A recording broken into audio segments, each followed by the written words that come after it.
場戰爭打到現在，幾乎是川普一句話就可以操控市場。這一節我們特別來關心川普是否在炒油、炒股票，戰爭現在變成自己的套利工具了嗎？導致全球反而自己被收割韭菜嗎？我們今天一起來做關心。好，來看到這個戰爭發生的在金融市場一個很可怕的面貌，就是全球金融市場現在正在被川普給控制着。尤其我們來看到具體的實例 ，CNBC 特別做的揭露，川普在凌晨7點05分發出會與伊朗的談判貼文。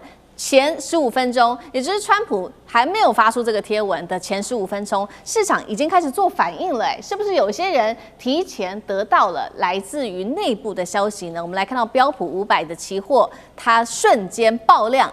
飆升幅度超過2.5%，原油已經開始動起來，重挫幅度6%。這個是原油期貨在前15分鐘就開始重挫，是不是有一些人早就已經掌握到消息了呢？當然了，我們來看到來自於伊朗的國會議長開始酸川普，這些都是美國為了操縱金融市場和石油市場所做的事情。那確實，過去川普在戰爭上面操盤的時間軸，我們也來看到有許多的具體案例。首先，在2月28號這一天，美國跟以色列聯手空襲伊朗總統府跟多處的地方設施的時候，市場也已經反應，包括油價是突然間暴漲，全球股市下跌。特殊案例就是川普的小兒子，當時在開戰前買了5000萬的美元石油股票。再來看到3月9號，川普放話，伊朗戰爭基本上已經結束了。伊朗呢，沒有海軍，沒有通訊，沒有空軍，市場立刻做反應，4大指數由黑翻紅。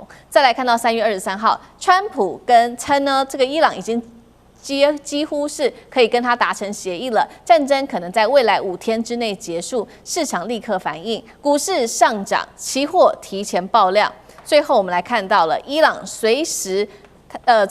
隨即否認有談判，市場信心是瞬間崩塌。那麼市場的反應就是油價重新飆破了$100，市場劇烈的震盪。所以到底是怎麼回事呢？為什麼川普發文前的時候，包括了原油期貨、標普都已經開始同步的爆量？操作是否有內線交易在這當中？尚志哥怎麼看？我想這麼樣的重大，特別現在以油價、能源油價為主，影響全世界所有股市啊，全世界所有的投資標的、投資工具的這個時代裡頭，那麼川普或者等等或整個現在單講美伊戰爭的任何一點點的變動，它當然就是會有劇烈的波動。只不過為什麼可以在川普說這個好像一個很正面的，有一點暗示正面的，好像有點結束的這個消息，我們現在看起來事後看起來應該是假消息哈，他放假新聞。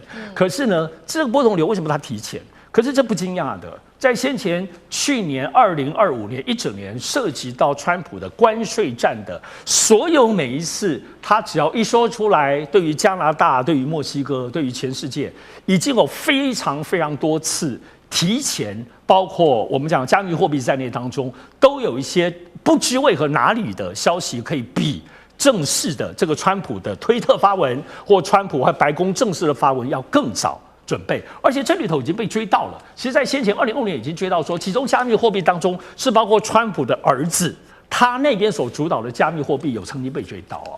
所以說，這裡頭是不是有一些要知道，川普這一次的這個談話，雖然是說他是在被訪問去田納西州的這個過程裡頭，人家追問他，他呼嚕嚕嚕講出來了，聽起來好像是沒有準備，是不是好像可以脫鈎？可是這個東西難道是不是只有在川普自己的腦子裡頭嗎？他沒有跟白宮幕僚要有所討論，他有一個對外的說法嗎？不可能。所以現在都知道，作為現在川普身邊的這些最幕僚核心的人，這些都不是過去的真正的專業的政治幕僚或行政幕僚，這些絕大部分川普圍繞身邊最核心的人物，這些都是億萬富翁這些都是在外面自己家族裡頭有非常非常多財產的人。所以現在這就在於很大的重點。2025年，其實美國媒體就在討論，到底美國的司法部要不要來追這個問題？可是最後大家在一直提了很多，可司法部都沒有動作。除此之外的話，另外的東西就必須要有受害者。比如說，在過去這個資本的跌宕當中來講，如果有人一直受害，所以受害者可能可以就此來提告。但是川普作為這個政治發言，你誰是具體的受害者呢？所以為什麼沒有人來指控或者來起訴？對於川普背後這個當中有沒有關聯交易或這種內幕消息的炒作的原因才是。司法部不追溯，也沒有受害者能夠追溯，所以這就使得這些起伏在整個市場當中，誰有任何早一點點知道一點點消息之後，才會就可以有操作。所以我覺得面對於川普这個商人背景整個幕僚當中的這個團夥，就是一個跟全世界的金融資本聯動的戰爭才是這樣子。大家不要想都是跌，戰爭才是只要有跌就有可以漲。那麼而且空頭當中去殺，現在剛剛講說，你說這個油價又下跌，你下跌大家都虧，沒有，空頭就大漲了。所以這多空在這種戰爭的動盪裡頭，大家都在搶這種所謂國難財或戰爭財，可搶得不亦樂乎呢。好，這個是戰爭財哦，川普啊、川友友啊、川普的兒子等等，是否藉由戰爭炒股炒油？那大使有怎麼看？這個已經很明顯了啊，他兒子這個大家都清楚啊，他怎麼抓得那麼準啊？而且他買石油股，你去買紡織股的話，你買電子股的話，還沒那麼直接。因為這次打仗關鍵的這個資源就是石油嘛。對，我讓戰爭停止，那石油馬上就漲起來。對，我一開打的話，石油一定怎麼樣啊？石油一定怎麼樣？變稀缺了嘛。所以呢，我是覺得基本上太明顯了。可是問題就变成川普，他本来就是個賭徒性格啊，不要忘記他開過賭場。川普在那個大西洋城那個賭場是他開的，我覺得他的賭博性格非常強，賭贏對他就贏到了，那賭輸的話他也認賭服輸啊，就出場了，那就是止損了。那現在這麼多次了，從這個俄烏戰爭到這個關稅戰，到現在打一個這個美伊戰爭，這裡面多少次都是川普一句話。股市啊，匯市，還有這種所謂的這種期貨，哇，聞聲起漲，聞聲起降。川普已經學到很多了。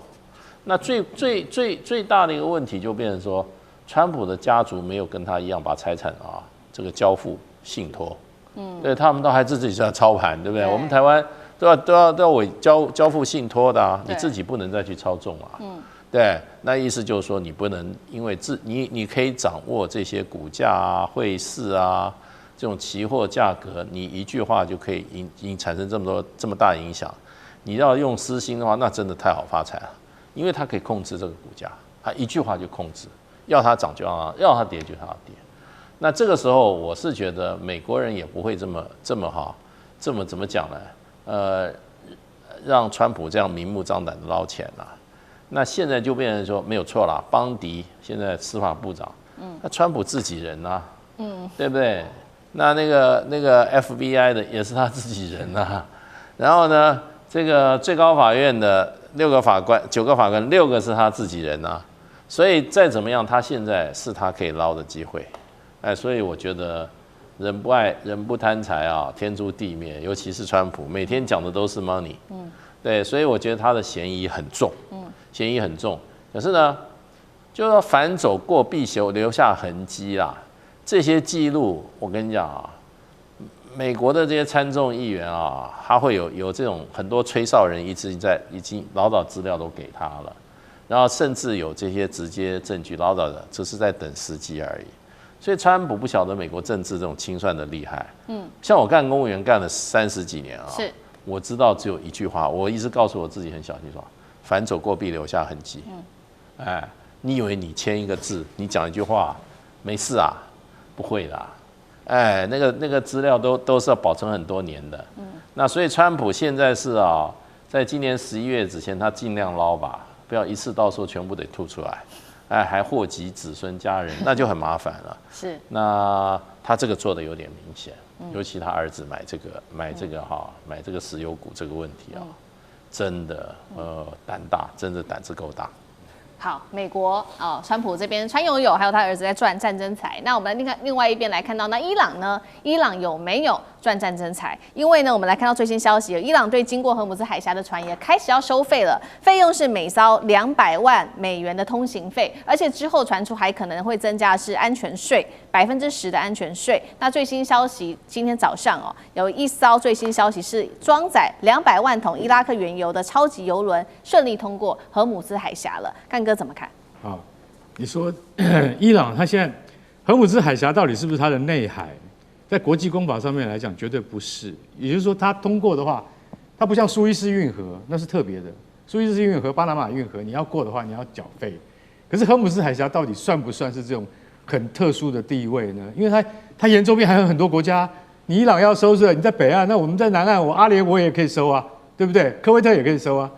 所以這件事情就是伊朗說，你要過，那你對不對？那你就要付嘛。好，可是現在這個說法很紛紜啊。最新的消息是說，真的有一艘過去了，付了200萬，聽清楚，美金的過路費。200萬美金是什麼概念呢？200萬美金是6000萬台幣，6000萬台幣在台北可以買一棟豪宅，那就是代表說，你只要一過去，然後你就要付一棟豪宅的那個價錢，一艘要付一棟豪宅的價錢，這可能嗎？現在還不只有這樣，伊朗還有可能再收什麼？收安全稅，那個安全稅更可怕。